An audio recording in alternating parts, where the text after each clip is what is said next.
up in the 60s, you know, the muscle car era. Guys used to go to the races. I went to the races and I'm like, this is awesome. And I actually did drive a drag race once. I raced in a drag race with my buddy's cars and I actually won.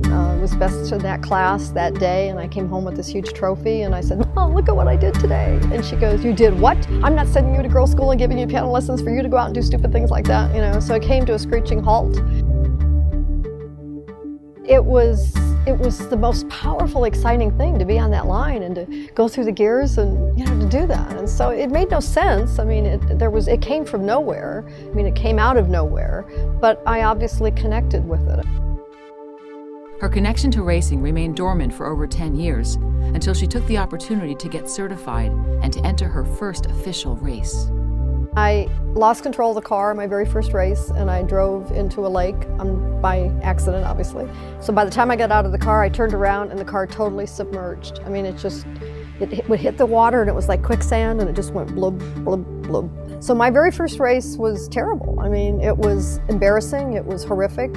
And I thought about it and thought about it and thought about it, and I said, I really want to do this. So I said, I'm just going to buckle down and learn what it takes to do this and to be a winner and to do it well. And I went on to win the Florida Regional Championship in that same Pinto and raced it for a couple years, and I mean, quite frankly, I've never stopped. Well, one of the things I really love about my sport is that, and I think this is probably why I ended up blossoming, is that because you put a suit and helmet on, no one knows how pretty you are, how you look. They don't know what gender you are. It's the car. There goes that Pinto. That's the blue Pinto, number 7. You know, that blue Pinto went in the water. They didn't say Lyn went in the water, you know. So the ostracizing that could have happened by being a woman athlete in a male-dominated sport was really not as prevalent because I was hidden in a race car in a suit and helmet and people didn't know that it was a woman. And very few had seen a woman accomplish so much behind the wheel.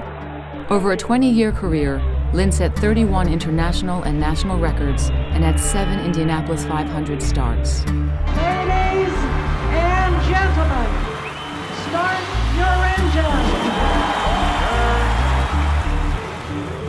Never in my wildest dreams did I ever think about racing in the Indianapolis 500, about being a professional race car driver, none of that. To finally get to the Indianapolis 500 was an amazing feat, and I'm not sure my feet touched the ground for the whole month.